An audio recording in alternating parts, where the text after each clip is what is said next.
Good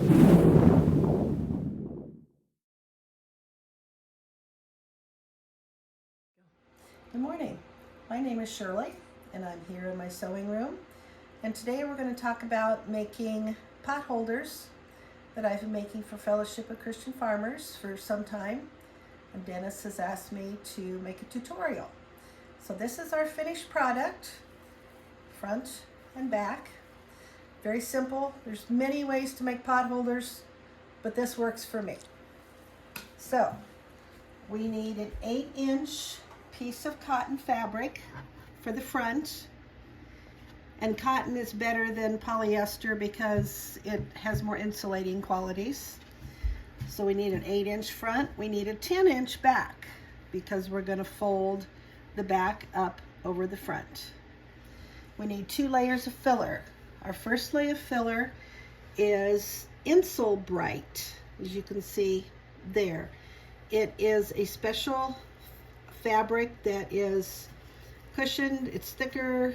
I think it's got some metal in it, but it is specially made for pot holders, casserole warmers, things like that. And you need an 8-inch square of that. Then you also need an 8-inch square of like a cotton quilt batting. And there again, you need cotton instead of polyester because it has more insulating properties. So next I'm going to show you how to cut all of these things so that you're ready to go to put it together. Okay, this particular piece of fabric is just kind of an all-over design. But there again, you might want to, when you cut, make sure that you don't cut every tractor in half or every cow in half. Since it's 8-inch, like an 8-inch repeat is good. I think this one is 8.5. So I'm just gonna even that off. And I still need to count with my thumb as I'm going along. So I'm gonna cut another 8-inch. And I would probably cut several layers of this. But we're going to then even this off here. And you can get 5 8-inch fronts out of one width of fabric.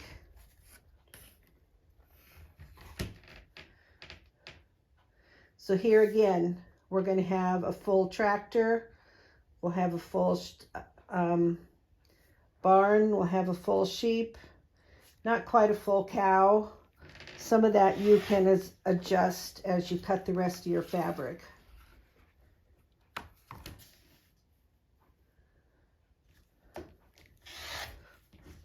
Okay, so just like that, we've got 4. So then this piece, we're going to open up and we're going to lay it here. So now we can decide which one do we want. I think I'm going to go with this one. I think I want to keep my tractor and most of my barn. So there'll be that much waste on there. So we have 5 fronts out of one width of fabric. Okay, now we're going to cut a coordinating fabric for the back. You want something that coordinates because you're going to wrap the back up around the front. So there again, I'm going to even it off. And we need 10-inch for the back as opposed to 8-inch for the front. We need 10-inch squares. And we can get 4 out of one width of fabric. But now this one, I measured, knowing we were going to do this, and this piece of fabric is barely 40 inches wide once you cut off the selvage edges. So I'm going to be a little careful. I'm going to I'm going to leave a little bit of white on there just to make sure that I can get my 4 backs out of the width.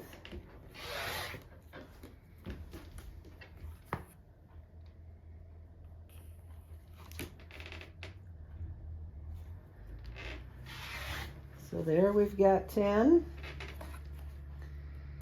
And we're going to have just a little bit more than 10 over here. So just like that, we've got 4 backs.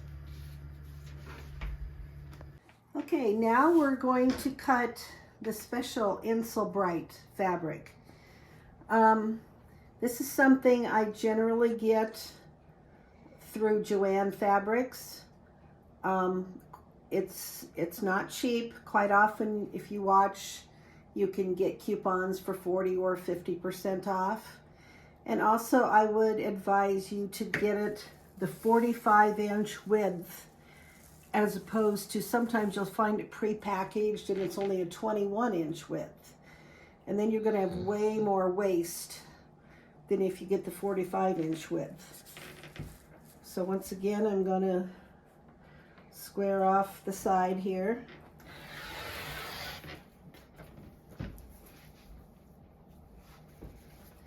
And this has to be an 8-inch to match the front and the other. And once again, you can get 5 out of a width.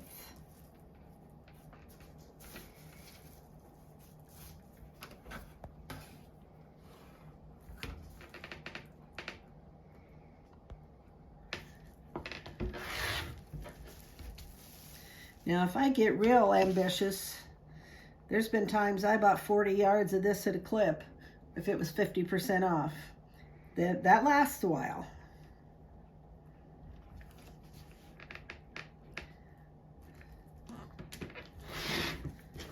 Okay, so we've got 4, and then we open that piece up again,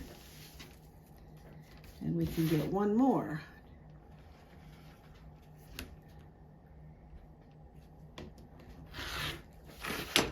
So there we've got a piece of waist. I've not really been able to figure out how to piece those together effectively.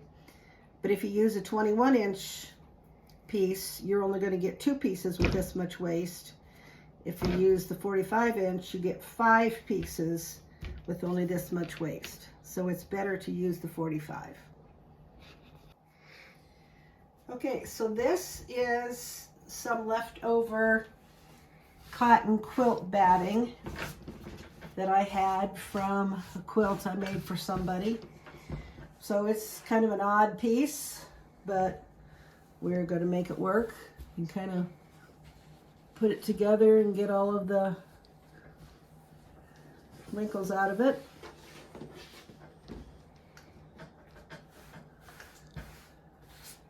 Doesn't really hurt so much if it's not on that on that side, because we will even it up. So here you're going to be cutting through 4 layers initially. And you better have a strong hand and a pretty good blade. Oh, and blades are going to dull pretty fast on that Insel Bright. So just make sure you have extra blades.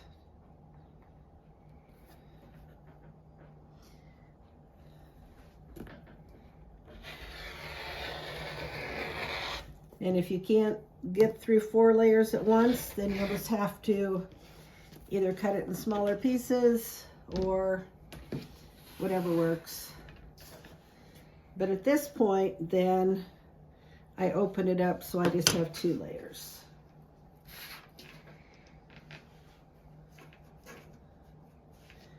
And there again, your edges can be anywhere, so you got to square those up well.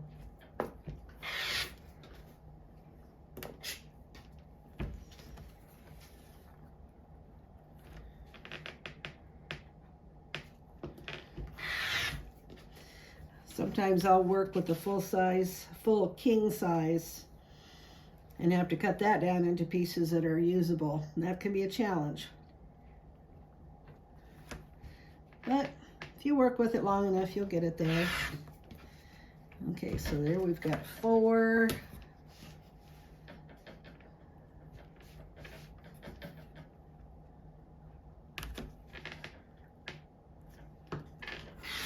And 6.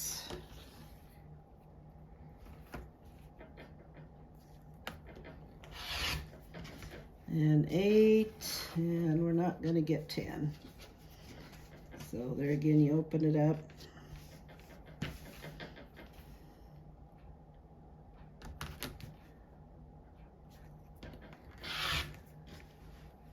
So we got 9 out of that strip.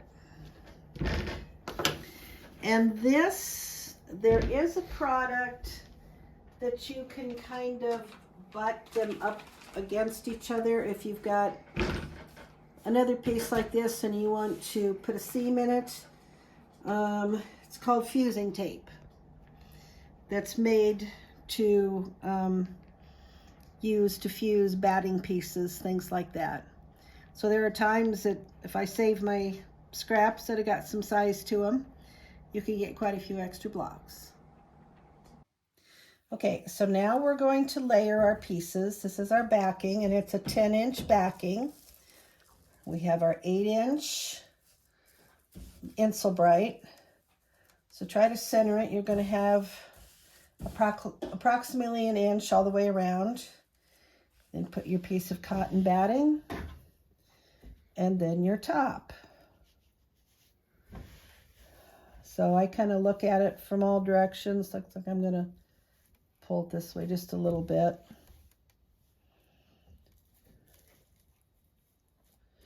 So then I'm going to put a couple of pins in, because with all of these layers, they can shift on you without a lot of warning. And you can get yourself in a problem. Okay, so we've got our 3 layers, our back, the Insulbrite, the cotton batting, and our top. First thing I'm going to do is fold it over, but kind of fold that piece in half. So we've kind of got like a 1/2 inch going all the way around. And that's what we're going to do all the way around. But I'm going to get my needle in there and secure it right there. And I'm going to start in the middle, because then it's easier to work with your corners. So I'm going to kind of fold that under all the way to the corner. Then to make the corner, you want to fold that piece in just at a nice 45-degree angle. Then you're going to do the same thing here.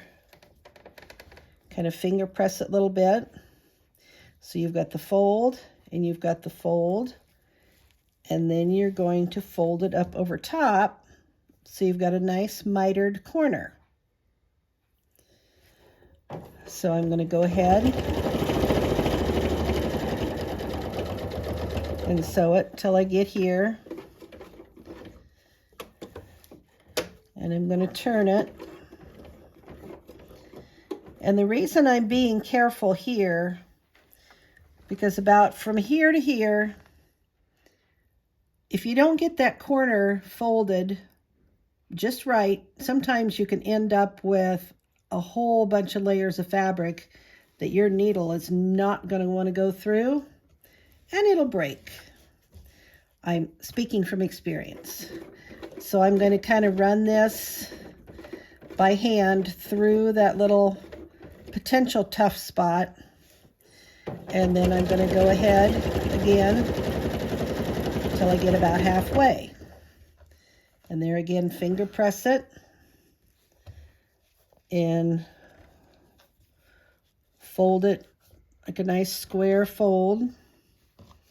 Fold it up over again and fold it up over again. And you're going to have a nice mitered corner.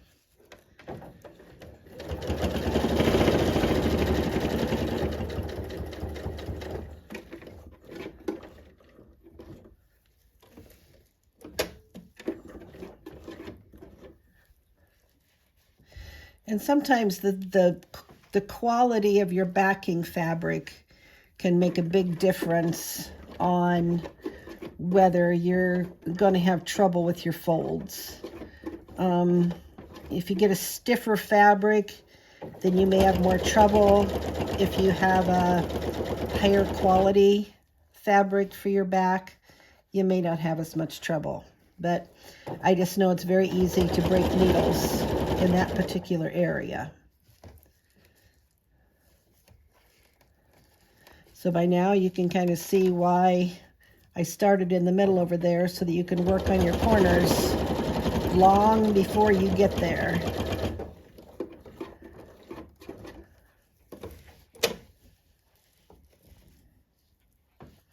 And if you get a nice coordinating back, then it kind of matches some of the things, some of the pictures.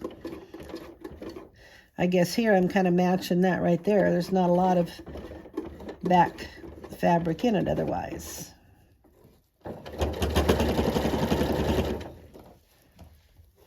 And you might ask, why am I just doing that? I'm turning the back up over the front instead of using a whole separate binding? Because I'm not a fan of binding, even on a big quilt. I don't care to have to do it. Don't care to have to do it on a potholder. So I just do it this way. And some of you are probably laughing, saying, oh, we would much rather use a binding. But to each their own. This will give you an idea of how I do it and what works for me.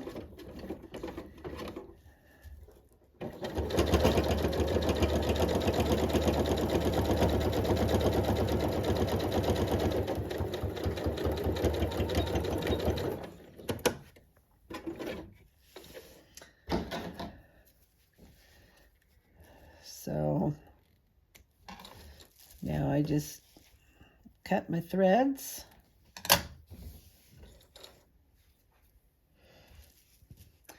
Then to kind of quilt the layers together on a kind of more of an all over pattern like this, I just kind of go from corner to corner. And if you've got a machine that has a laser light on it, that makes it real easy to do this. I don't. I've just had to learn how to eyeball it. Takes a little practice, and you can mark it if you want. Hopefully it'll be straight and you won't have a big old rainbow in the middle of it.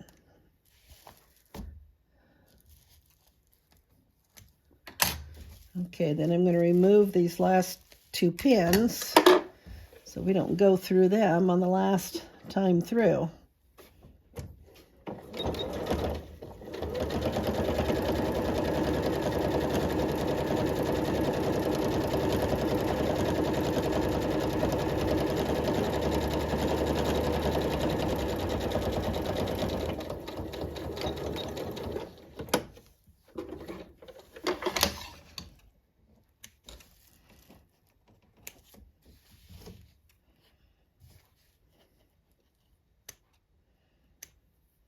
Where my extra thread was coming in. So now I just used the same thread through here that I did around the outside. I suppose if you wanted to use more of a cream or a white, you could change your top thread and do that. But anyway, this is our basic potholder. So now we've got to do a few things to finish up.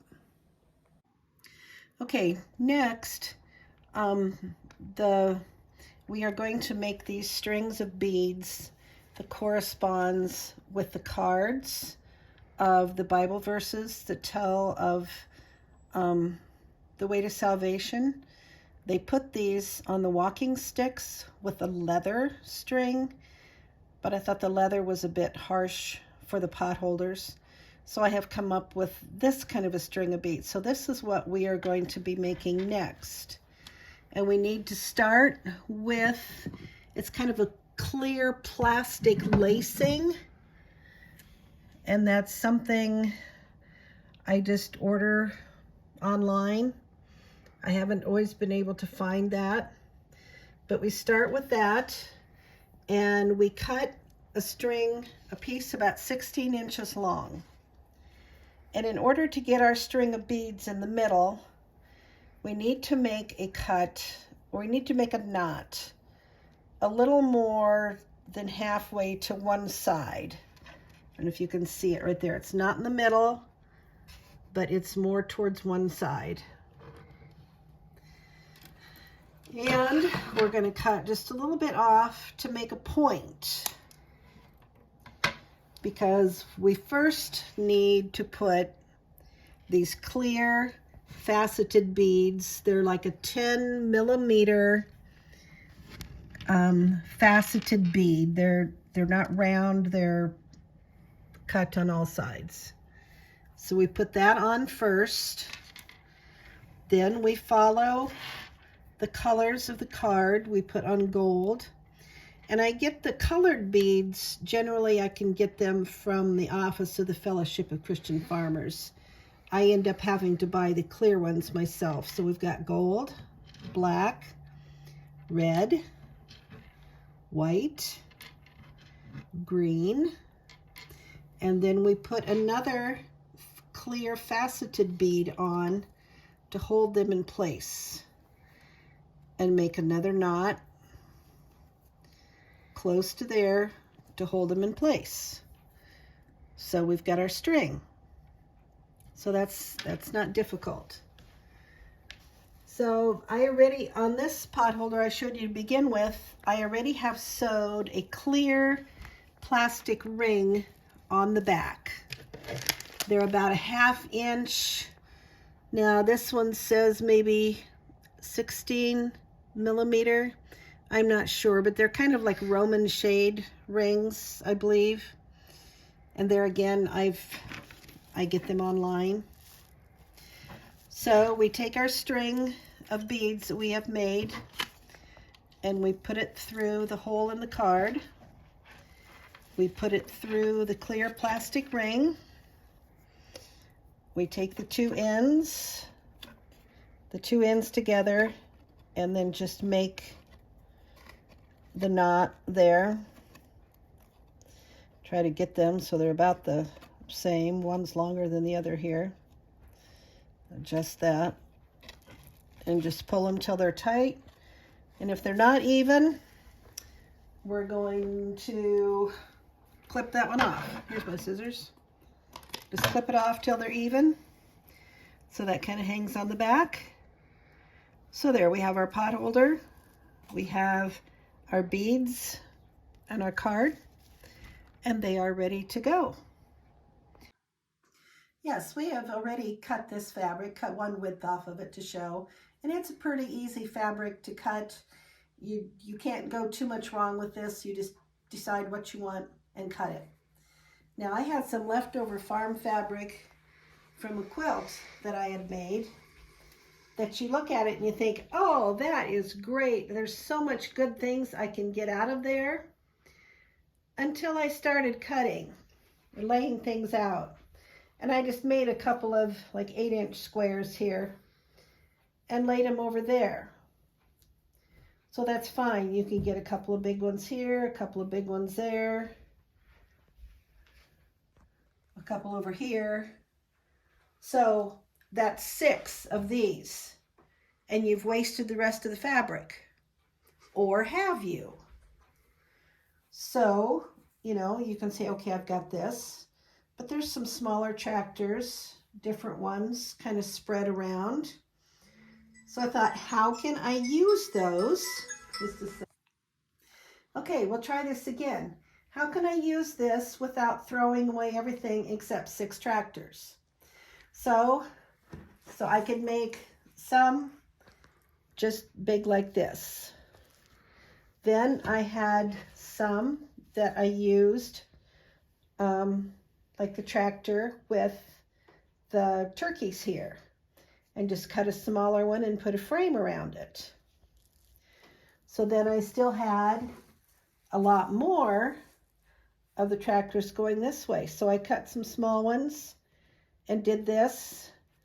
And then also there was like some little farmsteads in here somewhere and some little scarecrows. So I was able to use more of the fabric by using some of the smaller pieces and piecing them.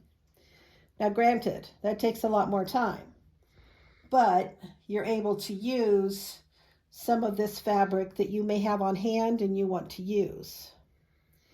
Now typically when I'm quilting the potholders, I've done an X. This, I just did a square this way.